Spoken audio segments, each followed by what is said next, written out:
नाम क्या है sir?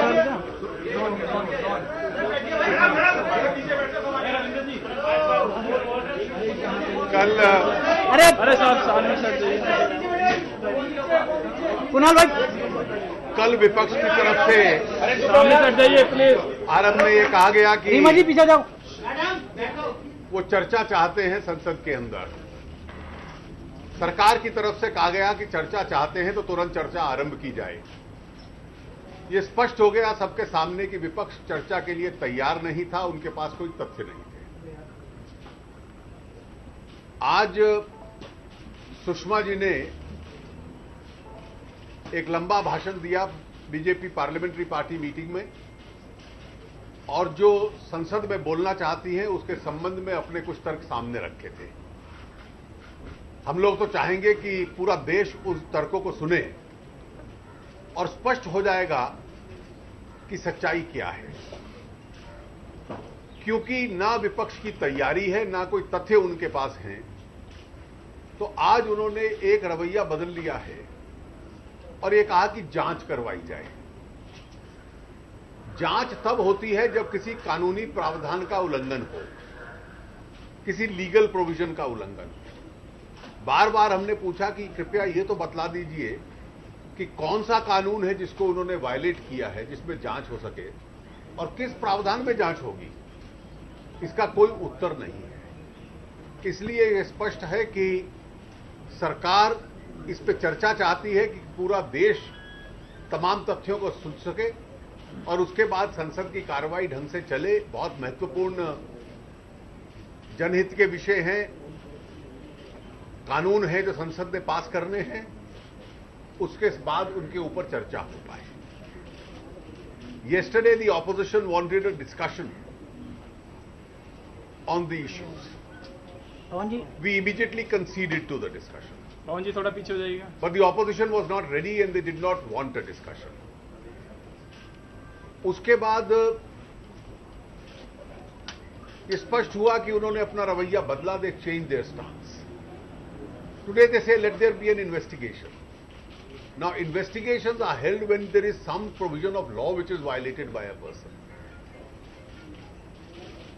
There were people who in 2G had violated the law. They were being prosecuted.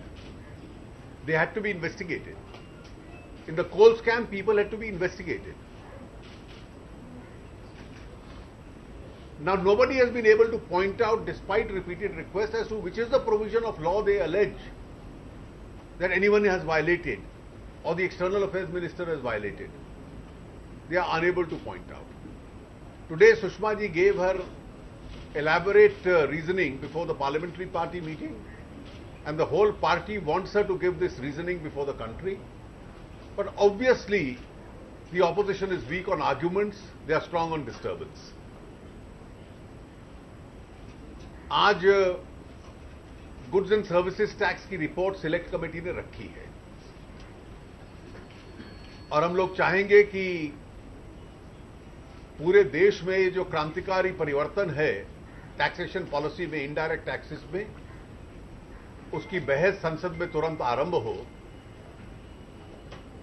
और ये संविधान संशोधन पारित हो। ये कानून पहली बार सन 2006 में इसका सुझाव दिया गया था। उसके बाद यूपीए की सरकार ने इस कानून को इंट्रोड्यूस किया था और बार बार चर्चा के बाद कांग्रेस के मुख्यमंत्रियों ने भी कुछ सुझाव दिए, उनका भी रवैया था। और ये जो कानून बनाया था हमने सबसे चर्चा करने के बाद बनाया था।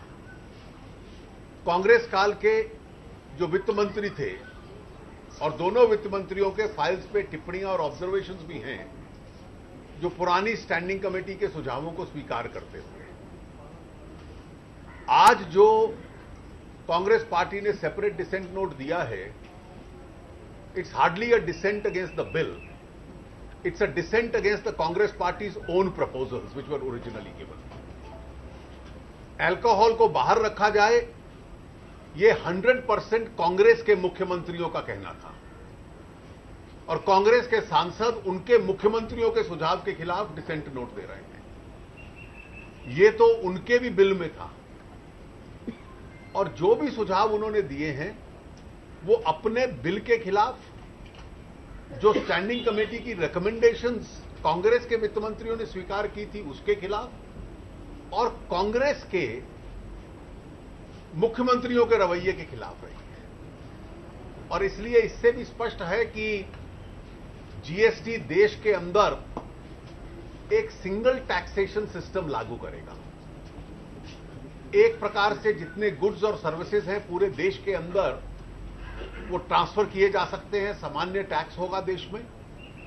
इससे टैक्स इवेजन कम होगा, लोगों को सहूलियत मानेगी, देश की जीडीपी 1-1.5-2% बढ़ेगी, और उसके साथ साथ जो देश का व्यापारी है वो जीएसटी लागू करने की जो मांग कर रहा है, कांग्रेस पार्टी ने उस सब इच्छाओं के खिलाफ और देश की जीडीपी बढ़े उसके खिलाफ ये डिसेंट नोट दिया है।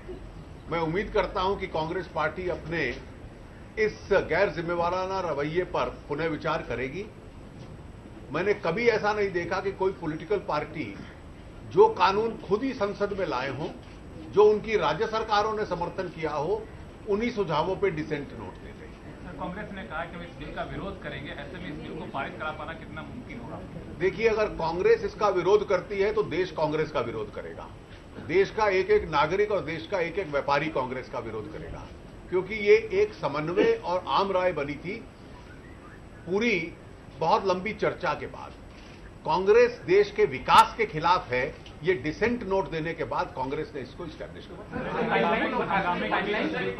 देखिए, I am hopeful and therefore we are going to go ahead with the GST legislation. We will still try and build consensus and explain the rationale and reasoning as far as the Congress party is concerned. Thank you. Thank you, sir. Thank you.